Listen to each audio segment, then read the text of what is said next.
തിരിച്ചടിച്ച് India അതിർത്തി യുദ്ധ സമാനമായി മാറിയിരിക്കുന്നു. ഇന്ന് പുലർച്ചെയും ജമ്മുവിനെ ലക്ഷ്യമാക്കി പാകിസ്ഥാൻ ഡ്രോണുകൾ അയച്ചു.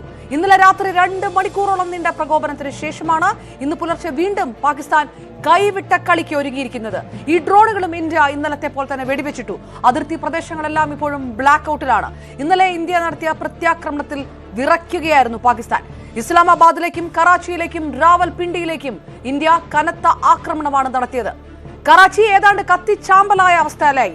എന്നിട്ടും അടിയിരന്ന് വാങ്ങുന്ന പ്രകോപനം പാകിസ്ഥാൻ തുടരുന്നു. അതിർത്തിയിലൂടെ വ്യാപകമായി നുഴഞ്ഞു കയറാനും പാകിസ്ഥാൻ ഭീകരരുടെ ശ്രമം നടക്കുകയാണ്. ഇത് സൈന്യം കരുതലോടെ തകർത്തിട്ടുണ്ട്. ഇന്ത്യ അതിർത്തിയിൽ ഭീകരരെ വധിച്ചതായ വാർത്തകളും ഇന്നലെ അർദ്ധരാത്രിയോടെ പുറത്തു വന്നിട്ടുണ്ട്. ഉറിയിൽ ഇന്ത്യ സേനാ നീക്കം തുടരുകയാണ്. ഇന്ന് രാവിലെ വിദേശകാര്യ മന്ത്രാലയം വാർത്താ സമ്മേളനം വിളിച്ചിട്ടുണ്ട്. 3 സേനകളുടെ മേധാവിമാരെ പ്രതിരോധ മന്ത്രി രാജ്നാഥ് സിംഗ് രാവിലെ വീണ്ടും കാണും. രാകേഷ് ചേരുന്നു നമുക്കൊപ്പം. രാകേഷ്, ഇപ്പോഴും ഏറ്റവും പുതുതായി വരുന്ന വാർത്ത കംപ്ലീറ്റ് ബ്ലാക്ക് ഔട്ട് തന്നെയാണ് ജമ്മുവിൽ നിന്നുള്ളത്. മണിക്കൂറുകൾക്ക് മുൻപ് ഇന്നലെ രാത്രി തുടങ്ങിയ ആക്രമണത്തിൽ നിന്ന് പാകിസ്ഥാൻ പിന്നോട്ട് പോയിട്ടില്ല എന്നുള്ളൊരു സൂചന ഇതിനകത്തുണ്ടോ? ശക്തമായ മറുപടി പാകിസ്ഥാന്റെ പ്രധാനപ്പെട്ട കേന്ദ്രങ്ങൾ ആക്രമിച്ചുകൊണ്ട് പ്രധാനപ്പെട്ട നഗരങ്ങളിലേക്ക് പ്രത്യാക്രമണം തൊടുത്തുവിട്ടുകൊണ്ട് ഇന്ത്യ ഈ പാതിരാത്രിക്ക് ശേഷവും കൊടുത്തിട്ടും വീണ്ടും പാകിസ്ഥാൻ പ്രകോപനപരമായ നീക്കങ്ങളിലേക്ക് കടക്കുന്നു എന്നുള്ളതാണോ? ജമ്മുവിലെ സ്ഥിതി എന്താണ്? ജമ്മുവിൽ തൊട്ട് അതിർത്തിയിൽ കൂടുതൽ എത്രത്തോളം ജാഗരൂകമാകുന്നു രാജ്യം? അപർണ, പാകിസ്ഥാൻ പിന്നോട്ട് പോയി എന്ന് പറയാൻ കഴിയില്ല. കാരണം പാകിസ്ഥാൻ ഇപ്പോഴും പ്രകോപനം തുടരുകയാണ്. ഇന്ത്യയെ വീണ്ടും ലക്ഷ്യം വയ്ക്കുന്നു. ഇന്ന് പുലർച്ചെ വീണ്ടും ജമ്മുവിലേക്ക് ഡ്രോണുകൾ അയച്ചിരിക്കുകയാണ് പാകിസ്ഥാൻ. ഏതാണ്ട് 4:15 വീണ്ടും ജമ്മു മേഖലയിലൊക്കെ തന്നെ ഡ്രോണുകളുടെ സാന്നിധ്യമുണ്ടായിരുന്നു. വലിയ ശബ്ദം ഒക്കെ തന്നെ രാവിലെ കേൾക്കാമായിരുന്നു. ഏതാണ്ട് 15 മിനിറ്റ് നേരം ഇതായിരുന്നു സാഹചര്യം എന്നാണ് ഇപ്പോൾ പുറത്തു വരുന്ന വാർത്തകൾ, റിപ്പോർട്ടുകൾ. ഏതായാലും അതിനുശേഷം ഈ ഡ്രോണുകളെല്ലാം തന്നെ വ്യോമ പ്രതിരോധ സംവിധാനം ഉപയോഗിച്ച് തകർത്തു എന്നാണ് ഇപ്പോൾ ലഭിക്കുന്ന വിവരങ്ങൾ. മറ്റു തരത്തിലുള്ള നാശനഷ്ടങ്ങളൊന്നും തന്നെ ഈ ഘട്ടത്തിൽ ഉണ്ടായിട്ടില്ല. ഏതായാലും പാകിസ്ഥാന്റെ ഭാഗത്തുനിന്ന് ഈ ഘട്ടത്തിലും പ്രകോപനം തുടരുകയാണ്. കാരണം ഇന്നലെ തന്നെ കംപ്ലീറ്റ് ബ്ലാക്ക് ഔട്ടിലേക്ക് പോയിരുന്നു ജമ്മു അടക്കമുള്ള പ്രദേശങ്ങൾ.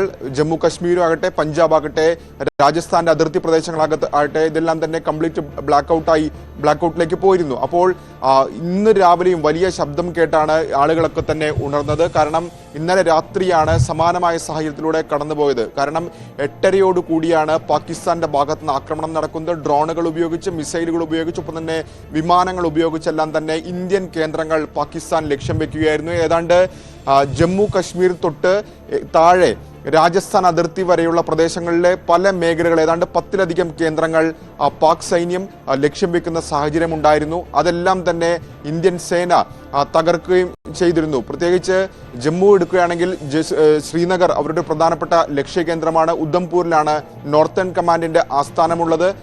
ജമ്മു താവി റെയിൽവേ സ്റ്റേഷൻ ഒരു തന്ത്രപ്രധാനമായ കേന്ദ്രമാണ്. അങ്ങനെ പ്രധാനപ്പെട്ട കേന്ദ്രങ്ങൾ തന്നെയാണ് പാക് സൈന്യം ലക്ഷ്യം വെച്ചത്. ഇതിനെല്ലാം തന്നെ പ്രതിരോധ കവചം തീർത്തുകൊണ്ട്, അല്ലെങ്കിൽ വ്യോമ പ്രതിരോധ സംവിധാനം ഉപയോഗിച്ചുകൊണ്ട് ഇന്ത്യ തകർക്കുകയായിരുന്നു.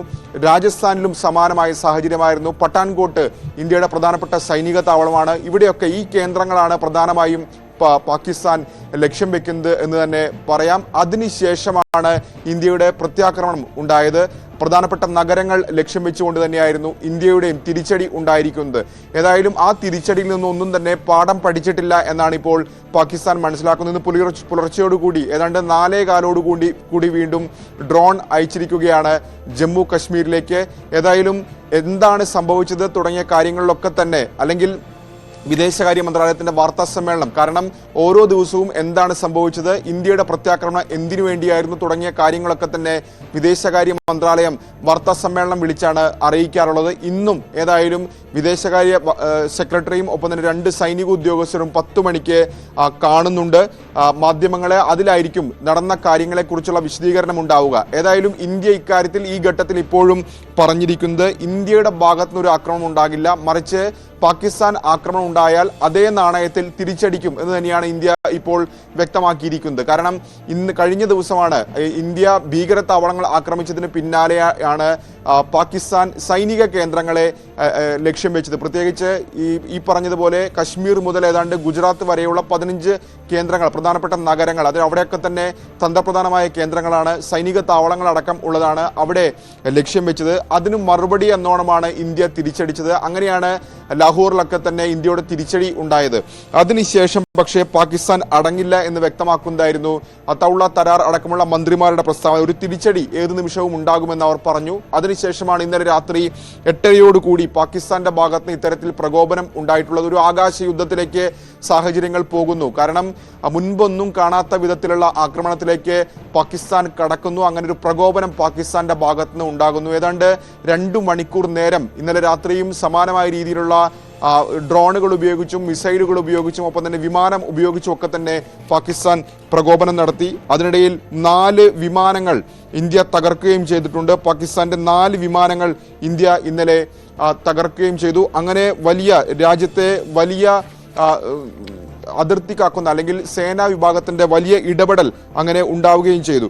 ഏതായാലും ഇപ്പോൾ വീണ്ടും പാകിസ്ഥാന്റെ ഭാഗത്തുനിന്ന് പ്രകോപനം തുടരുന്നു എന്നുള്ളതാണ് പ്രധാനപ്പെട്ട കാര്യം. അതായത് ഇന്നലെ ഉണ്ടായത് ഇന്ത്യയുടെ തിരിച്ചടിയിൽ നിന്നും തന്നെ പാകിസ്ഥാൻ പാഠം പഠിക്കുന്നില്ല, മറിച്ച് വീണ്ടും ഇന്ത്യ ലക്ഷ്യമാക്കി അല്ലെങ്കിൽ ജമ്മു കാശ്മീർ ലക്ഷ്യമാക്കി പാകിസ്ഥാൻ വരുന്നു എന്നാണ് ഏറ്റവും ഒടുവിലത്തെ വാർത്ത. പുലർച്ചെ 4:15 വീണ്ടും ഡ്രോണുകൾ ജമ്മുവിന്റെ ആകാശത്ത് ഡ്രോണുകൾ കാണാമായിരുന്നു. ഏതാണ്ട് 15 മിനിറ്റ് നേരം ഇതായിരുന്നു സാഹചര്യം. വലിയ ശബ്ദം കേട്ടാണ് ആളുകളൊക്കെ തന്നെ പുറത്തിറങ്ങിയത്. പക്ഷേ ജമ്മുവിൽ ബ്ലാക്ക് ഔട്ടാണുള്ളത്, വെളിച്ചം അണച്ചിരിക്കുകയാണ് ജമ്മുവിലടക്കം. അപ്പോൾ അതുകൊണ്ട് തന്നെ ഈ സൈന്യം അല്ലെങ്കിൽ വ്യോമ പ്രതിരോധ സംവിധാനം ഉപയോഗിച്ച് ഇത് തകർത്തു എന്ന വിവരമാണ് ഏറ്റവും ഒടുവിലായി ലഭിക്കുന്നത്. ഒരുപക്ഷെ ജമ്മുവിൽ മാത്രമായിരിക്കില്ല, മറ്റ് കേന്ദ്രങ്ങളിലൊക്കെ തന്നെ സമാനമായ രീതിയിൽ ആക്രമണം ഉണ്ടാകാനുള്ള അല്ലെങ്കിൽ ലക്ഷ്യം വെക്കാനുള്ള സാധ്യതയുണ്ട്. ഏതായാലും ഈ 4:15 വലിയ സൈറൺ ജമ്മു മേഖലയിൽ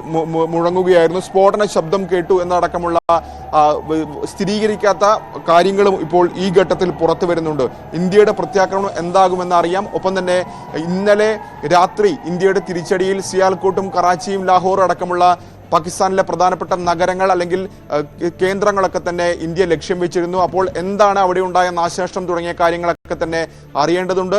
ഇതേ സമയം തന്നെയാണ് നുഴഞ്ഞുകയറ്റ ശ്രമം നടക്കുന്നു എന്ന വാർത്തകൾ കൂടി പുറത്തു വരുന്നത്. കാരണം സാംബ മേഖലയിലടക്കം ഈ നുഴഞ്ഞുകയറ്റ ശ്രമം കൂടി ഇന്നലെ രാത്രി ഉണ്ടായി. അതായത് എല്ലായ്പ്പോഴും വെടിനിർത്തൽ കരാർ ലംഘനം അല്ലെങ്കിൽ ഒക്കെ ഉണ്ടാകുന്ന ഘട്ടത്തിലാണ് ഭീകരർ ഇന്ത്യയിലേക്ക് കടക്കാറുള്ളത്. കാരണം 2 തരത്തിൽ, ഒന്ന് മഞ്ഞ് വീഴുമ്പോൾ അത് ആനുകൂല്യം മുതലെടുത്തുകൊണ്ട് ഭീകരരെ പാക് പട്ടാളം ഇന്ത്യയിലേക്ക് കടത്തിവിടാറുണ്ട്. ഒപ്പം വെടിനിർത്തൽ കരാർ ഉണ്ടാകുമ്പോൾ സൈന്യത്തിന്റെ ശ്രദ്ധ അതിലേക്ക് മാറുമ്പോൾ ഭീകരർ ഇന്ത്യയിലേക്ക് കടക്കാറുണ്ട്. അപ്പോൾ ഇന്നലെയും അത്തരത്തിൽ സാംബയിൽ, ജമ്മുവോട് ചേർന്ന് കിടക്കുന്ന സാംബയിൽ നുഴഞ്ഞുകയറ്റ ശ്രമം ഉണ്ടായി. അത് BSF തകർത്തു എന്ന വാർത്തകൾ കൂടി പുറത്തു വരുന്നുണ്ട്. മാത്രവുമല്ല വിമാനമടക്കം ഉപയോഗിച്ചായിരുന്നു ഇന്ത്യൻ അതിർത്തിയിലേക്ക് പാകിസ്ഥാൻ ആക്രമണം നടത്തിയത്. അതെല്ലാം തുരത്തി ഒരു പാക് സൈനികൻ ഇപ്പോൾ വ്യോമസേനയിലെ അംഗം ഇപ്പോൾ ഇന്ത്യയുടെ കസ്റ്റഡിയിലുണ്ട് എന്ന വാർത്തകൾ കൂടി ഈ ഘട്ടത്തിൽ പുറത്തു വരികയാണ്. അങ്ങനെ കലുഷിതമാണ് സാഹചര്യം. ഇന്ത്യയുടെ തിരിച്ചടിയുടെ വിശദാംശങ്ങൾ ഈ ഘട്ടത്തിൽ വരേണ്ടതുണ്ട്. ഏതായാലും കര ഒപ്പം തന്നെ വ്യോമസേനകളാണ് കഴിഞ്ഞ ദിവസങ്ങളിലൊക്കെ തന്നെ ഇന്ത്യയുടെ പ്രത്യാക്രമണത്തിന് നേതൃത്വം വഹിച്ചതെങ്കിൽ സംയുക്ത നീക്കമാണെന്ന് പറയാം. പക്ഷേ ഇതിന് മുൻപന്തിയിൽ ഉണ്ടായിരുന്നത് കര ഒപ്പം തന്നെ വ്യോമസേനകളായിരുന്നെങ്കിൽ ഇപ്പോൾ നാവികസേന കൂടി പാകിസ്ഥാനെ ലക്ഷ്യം വെച്ച് ആക്രമണം നടത്തിയെന്ന വാർത്തകൾ കൂടി ഈ ഘട്ടത്തിൽ പുറത്തു വരുന്നുണ്ട്. അപർണ.